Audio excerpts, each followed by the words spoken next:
Hello everyone, स्वागत है आपका इस वीडियो पर। आइए आज इस वीडियो पर हम एक निबंध के माध्यम से हिंदी पढ़ने का अभ्यास करेंगे। तो आज का निबंध है पर्यावरण पर निबंध। ठीक है, तो पर्यावरण हमारे जीवन में बहुत महत्वपूर्ण है और आप हिंदी पढ़ना सीखने के साथ साथ यह भी सीखेंगे। तो चलिए आज का वीडियो को शुरू करते हैं। और अगर आप चैनल पर नए हैं तो कृपया चैनल को सब्सक्राइब करें और वीडियो को लाइक करें। Then let's start the video. तो यहाँ देखिए पर्यावरण पर निबंध। ठीक है, यहाँ लिखा है पर्यावरण पर निबंध। तो यहाँ देखिए, यहाँ पर ये ध्यान देने वाली बात यह है, जो या में र की मात्रा लगा है वो छोटा र की मात्रा लगा है और प के बाद उसको पढ़ा जाता है उसे, इसलिए इसे पढ़ेंगे हम पर्यावरण। पर्यावरण पर यहाँ पर निबंध। ठीक है, यहाँ आप चित्र में देख सकते हैं। ठीक है, इस चित्र में आप नोटिस कीजिए क्या क्या आपको दिखाई दे रहा है, वो सभी पर्यावरण है। ठीक है, आसमान दिखाई दे रहा है, धरती दिखाई दे रहा है और पेड़ पौधा, सभी फैक्ट्रियाँ, कुछ कुछ बहुत कुछ दिखाई दे रहा है। ठीक है, पेड़ पौधे, पक्षी, जंगल, पवन चक्की, कारखाने, घर, आसमान, तो ये सभी पर्यावरण के अंतर्गत आते हैं। तो हम और भी सटीक तरीके से पर्यावरण को सीखेंगे तो हम आगे और अच्छे से जानेंगे। तो यहाँ पर आप देखिए, पर्यावरण यह प्राकृतिक परिवेश है जिसमें हम सभी जीवित प्राणी रहते हैं। इसमें पेड़ पौधे, वायु, जल, मिट्टी, पशु पक्षी, नदियाँ, पर्वत और समुद्र शामिल हैं। तो देखिए पर्यावरण क्या होता है कि ये जिस धरती में यानी इस अर्थ में जो सभी जीव जंतु, पेड़ पौधे, पहाड़ पर्वत, नालियाँ, पहाड़ियाँ, जंगल, मिट्टी, जीव जंतु, ये सभी पर्यावरण हैं। ठीक है, तो इन सभी को मिला करके हमारा एक पर्यावरण बनता है। पर्यावरण न केवल हमारे जीवन का आधार है बल्कि हमारे अस्तित्व का स्रोत भी है। यानी कि पर्यावरण न केवल हमारे जीवन का आधार है बल्कि हमारे जीवन का अस्तित्व भी है। इसके बिना हम जीवन की कल्पना भी नहीं कर सकते, क्योंकि पर्यावरण के बिना हम अपने जीवन की कल्पना नहीं कर सकते।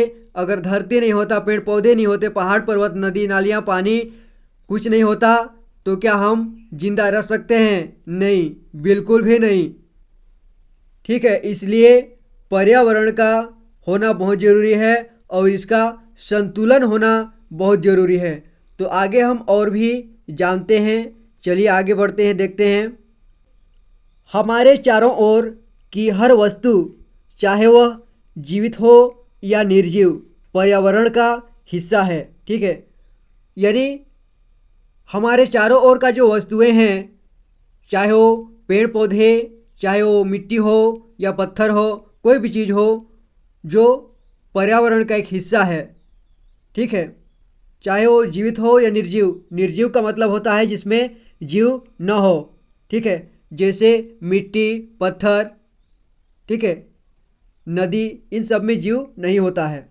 यहाँ देखिए पर्यावरण का महत्व। तो देखिए पर्यावरण का क्या महत्व है। पर्यावरण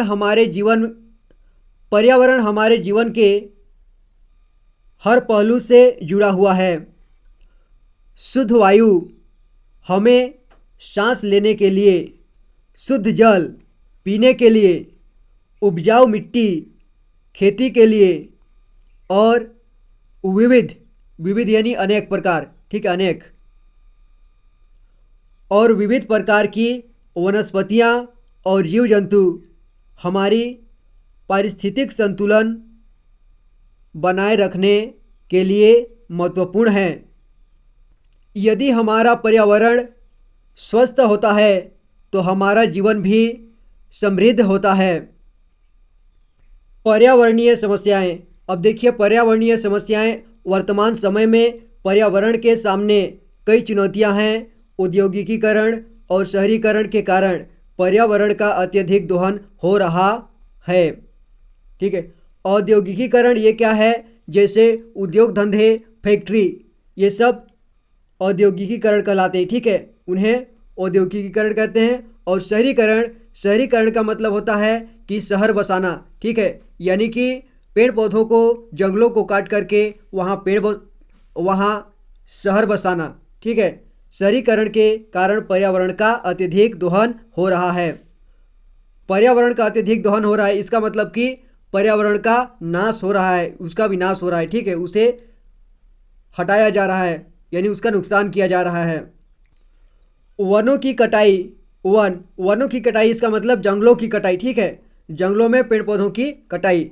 जल और वायु प्रदूषण, मृदा क्षरण, प्लास्टिक कचरे की समस्या और जलवायु परिवर्तन जैसी समस्याएं बढ़ती जा रही हैं, ठीक है। तो देखिए इनका क्या क्या असर होता है कि वनों की कटाई कर देने से, और प्रदूषण कई तरह से हो रहा है, ठीक है। देखिए कि जल प्रदूषण, जल मतलब पानी को दूषित कर रहे हैं, ठीक है, तालाबों का पानी को, नदियों का पानी को, झीलों का पानी को सब खराब किया जा रहा है, यानी कि उद्योग धंधा के कारण, औद्योगिकीकरण के कारण उन जल में डस्ट मिलाया जा रहा है, उसमें कचरा डाला जा रहा है, कई तरह का गंदगी किया जा रहा है, ठीक है, गंदे पानियाँ उसमें बहा दी जा रही है, तो कहीं तेलीय पदार्थ डाल दिया जा रहा है, कई प्रकार के जल प्रदूषण होता है, ठीक है। और वायु प्रदूषण कैसे होता है, यानी कि वायु जो है प्रदूषित कैसे होता है, यानी हवा जो है प्रदूषित होता है, ठीक है। यानी कि आप देखेंगे जहाँ फैक्ट्रियाँ लगी होती हैं बड़ी बड़ी, वहाँ से धुआं निकलता है और सीधे आसमान में जाता है, और वायु जो है इससे प्रदूषित हो जाता है, और उन्हीं वायु को मनुष्य सांस लेता है, और जो है वो वायु उसके लिए खतरनाक है, वो वायु उसके लिए जहरीला हो जाता है, तो वायु प्रदूषित इस तरह से होता है, ठीक है। और मृदा प्रदूषण, मृदा मतलब मिट्टी यानी भूमि, वो प्रदूषण कैसे होता है, देखिए, यानी कि उसमें कुछ पदार्थ डाल दिए जाते हैं, कुछ तेल गिरा दिए जाते हैं, जहरीले पदार्थ डाल दिया जाता है, कहीं फैक्ट्री से निकलने वाले, मशीनों से निकलने वाले ख़राब तेल को वैसे मिट्टियों में डाल दिया जाता है, ठीक है। तो इसे नहीं डालना चाहिए, इससे मृदा प्रदूषित हो जाता है, जिसमें खेती करने योग्य नहीं होता है मृदा, ठीक है, यानी मिट्टी जो है खेती करने लायक नहीं होता है। और क्षरण, उसी को बोलते हैं मृदा क्षरण, ठीक है। और जलवायु परिवर्तन, आप लोग देख रहे हैं कि जैसे अभी गर्मियों के दिनों में बरसात होती है, बारिश होती है, और जब बारिश के दिन आती है तब गर्मी होती है, यानी कि जलवायु में कितना परिवर्तन हो गया है। बारिश के दिनों में समय से बारिश नहीं होता, इसका यही कारण है कि हमारा पर्यावरण प्रदूषित हो रहा है। इन कारणों से न केवल मनुष्यों का जीवन कठिन हो रहा है, बल्कि पृथ्वी पर अन्य जीव जंतुओं के अस्तित्व पर भी संकट मंडरा रहा है। तो देखिए इसका प्रभाव न सिर्फ व्यक्तियों पर, बल्कि इस धरती पर जितने भी जीव जंतु हैं सभी के ऊपर में संकट पड़ रहा है, ठीक है। यहाँ देखिए पर्यावरण संरक्षण के उपाय, बहुत जरूरी है। पर्यावरण को बचाने के लिए हमें सामूहिक और व्यक्तिगत स्तर पर प्रयास करने होंगे। वृक्षारोपण को बढ़ावा देना, वृक्षारोपण मतलब पौधों का रोपण, और प्लास्टिक का उपयोग कम करना, जल संरक्षण, ऊर्जा की बचत और कचरे का सही निपटान पर्यावरण संरक्षण के महत्वपूर्ण उपाय हैं। साथ ही हमें प्रदूषण को कम करने के लिए स्वच्छ ऊर्जा स्रोतों जैसे सौर ऊर्जा, पवन ऊर्जा आदि का अधिक उपयोग करना चाहिए। निष्कर्ष देखिए, पर्यावरण हमारी धरोहर है और इसे संरक्षित रखना हमारा कर्तव्य है। यदि हम समय रहते इसके प्रति सचेत नहीं हुए तो भविष्य में इसके गंभीर परिणाम भुगतने पड़ सकते हैं। तो हमें पर्यावरण के प्रति जागरूक होना चाहिए, अन्यथा भविष्य हमारा खतरे में है, ठीक है।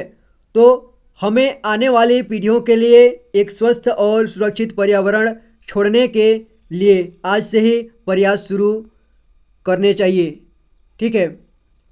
तो हमें पर्यावरण को बचाना चाहिए, अधिक से अधिक पेड़ लगाने चाहिए, और जो चीज़ें हैं प्रदूषित होने के लिए उन्हें रोकना चाहिए, ठीक है, उनका उचित व्यवस्था करना चाहिए। तो ये रहा आज का वीडियो। आई होप कि आपको ये अच्छा लगा होगा।